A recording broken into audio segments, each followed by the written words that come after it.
नमस्ते सभी को। मैं हूँ सृष्टि और जान लेते हैं थोड़ा सा मेरे बारे में। मैं भगवत गीता चैप्टर 3 अभी हम लोग चल रहे हैं। भगवत गीता श्लोक्स के वीडियोस तो पोस्ट करती ही हूँ, उसके साथ साथ रियल लाइफ जो हमारे सिचुएशंस होते हैं उसके बारे में गाइडेंसेस प्रोवाइड करती हूँ। मैं अपने हॉबीज़ यानी कि सिंगिंग, डांसिंग, पेंटिंग, उसके ऊपर भी वीडियोस अपलोड करती हूँ। साथ में मेरे कम्युनिटी पोस्ट्स में पॉजिटिव आउटलुक के ऊपर रहता है। अपने ज़िंदगी के सारे एक्सपीरियंसेस को मैं कलेक्ट करके उससे लाइफ एक्सपीरियंसेस, सजेशंस सारे शेयर करती हूँ जो भी मैंने बचपन से देखा है। मेरी उम्र बहुत ज़्यादा नहीं है, I am around mid 20s, लेकिन मैंने बहुत छोटे से ही लाइफ में बहुत सारे एक्सपीरियंसेस किया है जिससे मैं आप लोगों को जो भी सारी चीज़ें बताती हूँ कि ये चीज़ सिचुएशन में ऐसे चलना चाहिए, इस सिचुएशन में वैसा चलना चाहिए। It's all about the experiences which I've got from my own life. And Bhagavad Gita के श्लोक्स जब हम पढ़ते हैं तो मुझे बहुत किसी ने पूछा मैं कहाँ से पढ़ती हूँ। मैंने अपने इनिशियल वीडियोस में बताया था, लेकिन जो लोग नए सब्सक्राइबर्स हैं, न्यू व्यूअर्स हैं, उनके लिए मैं Bhagavad Gita as it is को पढ़ती हूँ। यहाँ पे श्लोक को पढ़ने के बाद खुद समझ में जो आता है उसका मैं पहले डिस्क्रिप्शन देती हूँ, फिर यहाँ के जो डिस्क्रिप्शन है वो पढ़ के मैं लाइन बाय लाइन दोबारा से एक्सप्लेन करती हूँ। कभी कभी सिमिलर हो जाते हैं, कभी कभी थोड़े से डिफरेंट होते हैं। तो ऐसे ही मैं अपने यूट्यूब चैनल को प्रोग्रेस कर रही हूँ। मैं 2016 से इस चैनल को स्टार्ट की थी, अगस्त 2016 से मैंने थोड़ा थोड़ा करके वीडियो अपलोड करना स्टार्ट किया था। एंड अभी मैं रेगुलरली अपलोड करती हूँ। आप लोगों का सहयोग चाहिए होगा ताकि मैं अपने चैनल को और बढ़ा सकूँ। तो आप लोग ज़रूर से ज़रूर मेरे चैनल को सब्सक्राइब कीजिएगा ताकि मैं जल्दी से जल्दी 1000 सब्सक्राइबर्स को रीच कर सकूँ एंड 4000 वॉच आवर्स को भी कंप्लीट कर सकूँ। Thank you. चलिए शुरू करते हैं कर्म योग के श्लोक नंबर 4 को। रोज़ की तरह पहले मैं इस श्लोक को संस्कृत में पढ़ूंगी, फिर इसके इंग्लिश ट्रांसलेशन को देखेंगे और मीनिंग को समझेंगे। तो चलिए शुरू करते हैं। ना कर्माणम् अनारंभन् नैष्कर्म्यं पुरुषोऽश्नुते न च संन्यासनद् इवा सिद्धिं समाधि गच्छति। Not by merely abstaining from work one can achieve freedom from reaction, nor by renunciation alone can one attain perfection. यहाँ पे क्या बोला है? Not by merely abstaining from work. Abstain मतलब दूर रहना काम से। अगर आप अपने काम से दूर रहेंगे, not अगर दूर से रहेंगे तो क्या अचीव नहीं करेंगे? Not by merely abstaining from work can one achieve freedom from reaction. कोई भी क्या उस रिएक्शन आएगा, या फिर होता है ना, बहुत सारे लोग बोलते हैं, जो मेरी मदर बोलती थी कि जो चुप रहता है ना उससे कोई शत्रु नहीं होते। तो आपने चुप रहा मतलब आपने अपने कर्म से खुद को दूर रखा, कुछ बोलने का कर्म जो होता है उससे अपने खुद को दूर रखा। तो कुछ गलत बोलने से खुद को दूर रखना या कोई भी काम करने से खुद को दूर रखने से आप उस रिएक्शन से बच जाओगे, इसका कोई गारंटी नहीं है। हो सकता है कि आपने जो पाथ चूज किया कि वो काम मुझे करना है, जैसे और एक चीज़ होता है जो इस वाले सिचुएशन के साथ में मैच करते हैं कि बाप रे, मैं अगर एग्जाम में फेल हो गया मुझे एग्जाम देना ही नहीं है। मैं अगर रिलेशनशिप में फेल हो गया मुझे रिलेशनशिप करना ही नहीं है। मैं अगर बिजनेस में फेल हो गया मुझे करना, अगर आप कर भी नहीं रहे हो तो आप वैसे भी अटेम्प्ट ही नहीं कर रहे हो तो आप वैसे ही फेलियर हो, आपको तो उसमें सक्सेस नहीं मिलेगी। अगर आप कोशिश करोगे, एटलीस्ट आपने ट्राई तो किया, चांसेस है कि आप पास हो भी सकते हो, नहीं भी हो सकते हो, अभी नहीं तो बाद में भी हो सकते हो। There is a ray of hope at least that you and you have a satisfaction कि मैंने अपनी कोशिश करी। अगर बाद में कोई आपको बोलना भी चाहे ना कि तुमने कोशिश भी करी थी क्या, अगर आप ऐसा मानते हो कि ईश्वर जाके बाद में हमारे साक्षात आत्मा से पूछते भी है अपने कर्मों के बारे में, तो वहाँ पे भी आपको, क्योंकि कुछ हिस्से के लोग मानते हैं इस चीज़ को, कुछ हिस्से के लोग नहीं मानते, इसीलिए मैंने इंसान वाला एग्जाम्पल दिया कि बाद में कोई इंसान आपको पूछे कि क्या तुमने कोशिश की भी थी, तो आपके पास आंसर होगा। अगर आपको भगवान भी आके पूछते कि क्या तुमने अपनी लाइफ में ये सारे कोशिश कोशिशें किया था या डर के पीछे हट गए? तो आपके पास यहाँ पे एक आंसर रहेगा कि मैंने कोशिश की, फिर अगर आप पास हो गए तो हो गए, नहीं हुए तो फिर भी आपके पास आंसर रहेगा कि मैंने कोशिश की। अभी ईश्वर का भी एक पार्ट रहता है ना कि we are working as a team in this world.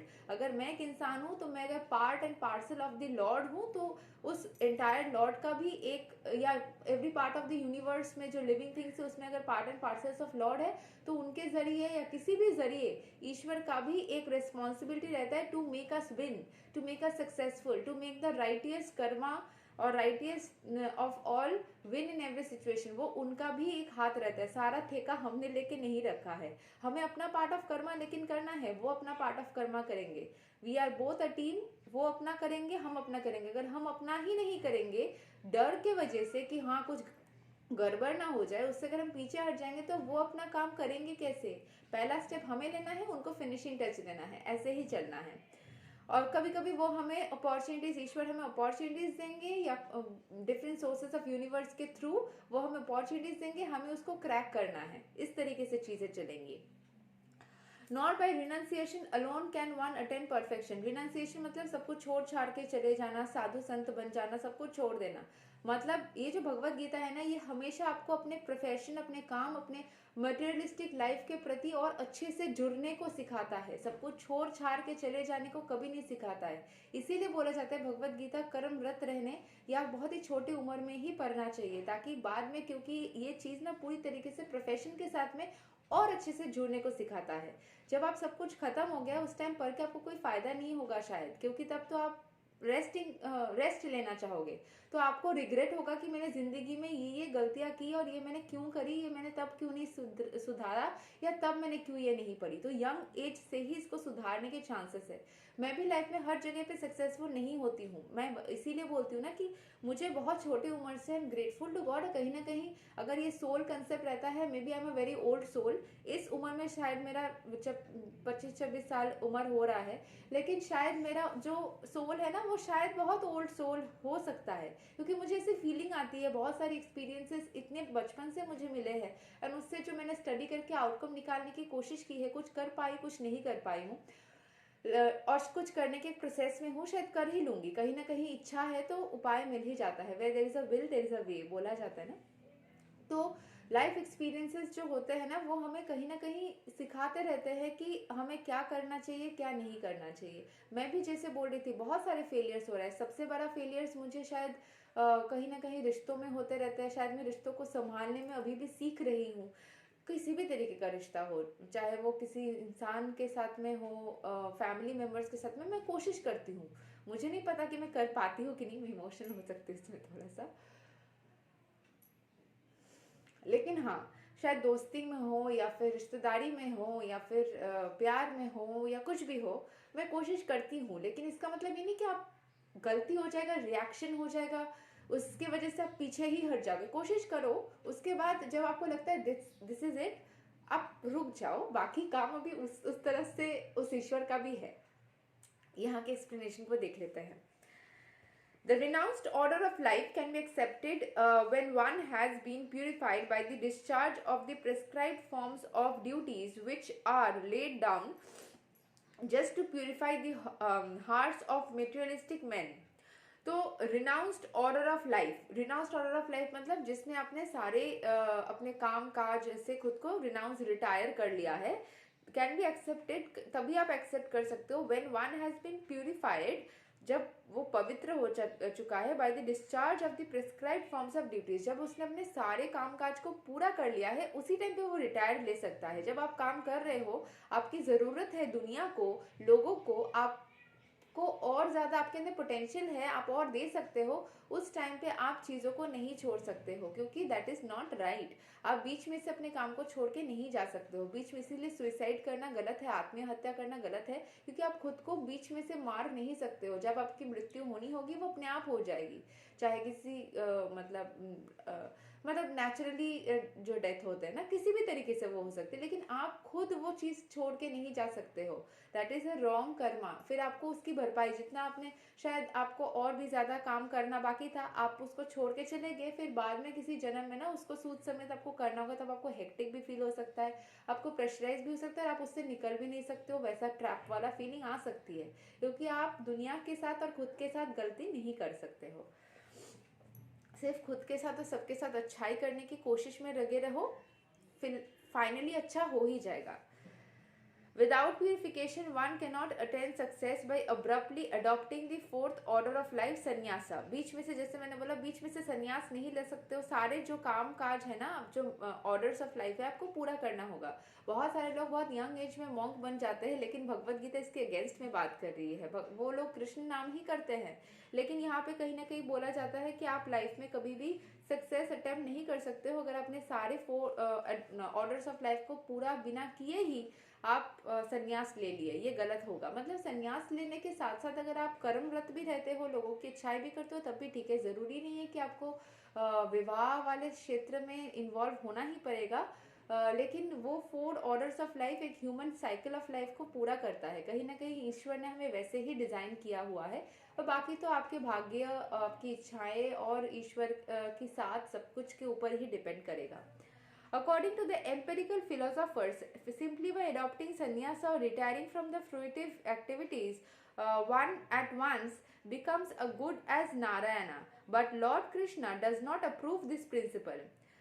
ऐसे इंपेरिकल फिलोसोफर्स बोलते हैं कि अगर आपने सब कुछ छोड़ दिया, आप मॉन्क बन गए, तो आप नारायण जैसे शुद्ध हो गए। जो बहुत सारे लोग ऐसे मॉन्क बनते हैं, लेकिन कृष्ण भगवान इसको सपोर्ट नहीं करते हैं।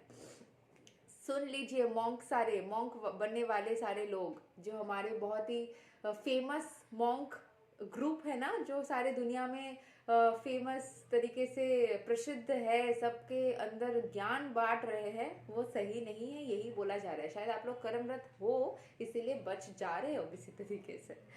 अच्छा, but Lord Krishna does not approve this principle. Without purification of heart, sannyasa is simply a disturbance to the social order. आप social order में, क्योंकि आप एक युवा हो, आपको मन में इच्छाएं होगी कि मैं अपने कर्म को अच्छे से करूं, मुझे सक्सेस मिले। आपको शायद मन में कहीं ना कहीं, ह्यूमन साइकिल है ना, मन में इच्छा होगी कि मेरे साथ कोई पार्टनर रहे, मेरा एक फैमिली बने, मैं भी सक्सेसफुल बनूं लाइफ में, मेरे फैमिली भी सक्सेसफुल बने लाइफ में। एक साइकिल ऑफ लाइफ का आपको मन होगा, राइट? तो उस साइकिल ऑफ लाइफ में अगर आपने डिसरप्ट कर दिया कि नहीं मुझे सब कुछ, क्योंकि वैराग्य का मन सबको होता है। कहीं ना कहीं हमारे जीवन में कुछ ऐसे इंसिडेंट्स होते हैं ना। मैंने और भी लोगों से बात किया, मेरे जिन छोटे स्टूडेंट्स को पढ़ाती हूँ, उनके जो मदर्स है या मदर है या पेरेंट्स है, उनके साथ में या गार्डियंस है, उनके साथ में मैंने कभी कोई कन्वर्सेशन हुआ तो मैंने बात किया, तो वहाँ पे भी मुझे ये चीज़ रियलाइज़ हुआ कि सबके मन में कहीं ना कहीं ये चीज़ एक टाइम के लिए आता है, क्योंकि वो हम ईश्वर के उस फॉर्म से बने हुए हैं ना। जैसे महादेव वैराग्य का एक पार्ट जी चुके हैं, उसके बाद उन्होंने वापस से लाइफ स्टार्ट किया, तो उन्हीं के साथ किया जो उनको चाहती थी, और वो भी शायद कभी उनको चाहते थे, तो उस तरीके से हुआ। तो संन्यास को बीच में से ले लेना मतलब आप खुद ही के साथ ज्यादती कर रहे हो, खुद के ही इच्छाओं को मार रहे हो, जिससे आपकी वे ऑफ लाइफिंग अलग हो जाएगी, आप खुश नहीं रह पाओगे एंड हैप्पीनेस खराब हो जाएगी।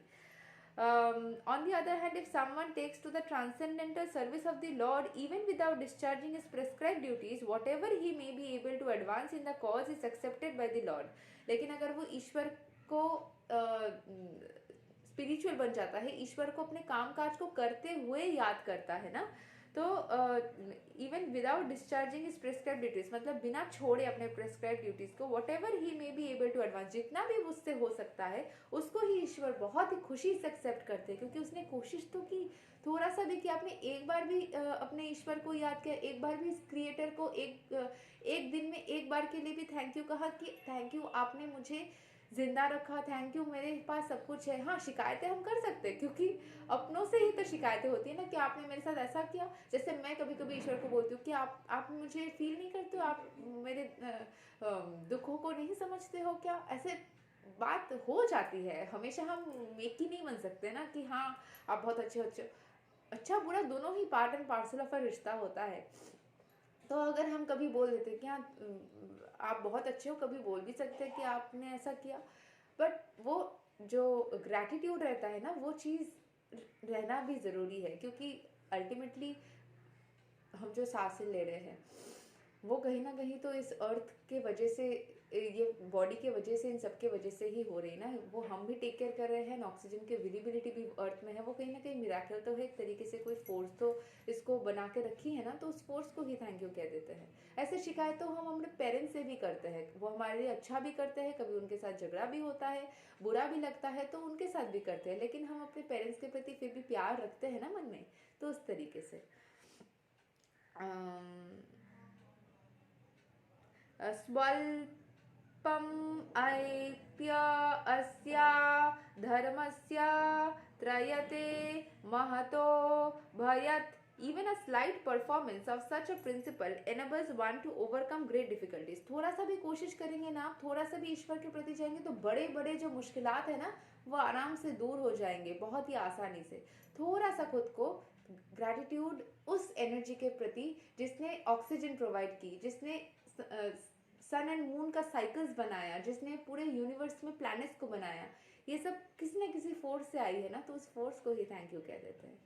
यही तक था श्लोक नंबर 4। लास्ट में ही बोलना चाहूँगी, ज़िंदगी में बहुत सारी शिकायतें आएंगी, बहुत सारे मोड़ आएंगे, मेरी ज़िंदगी में भी आते जाते रहते हैं, जिसमें आपको लगेगा कि शायद ईश्वर मुझे भूल गए हैं, शायद वो मुझे याद नहीं करते, दर्द होगा, दुख होगा, बट यकीन मानिए ईश्वर कभी हमें दर्द नहीं दे सकते। Thank you so much, take care, bye bye.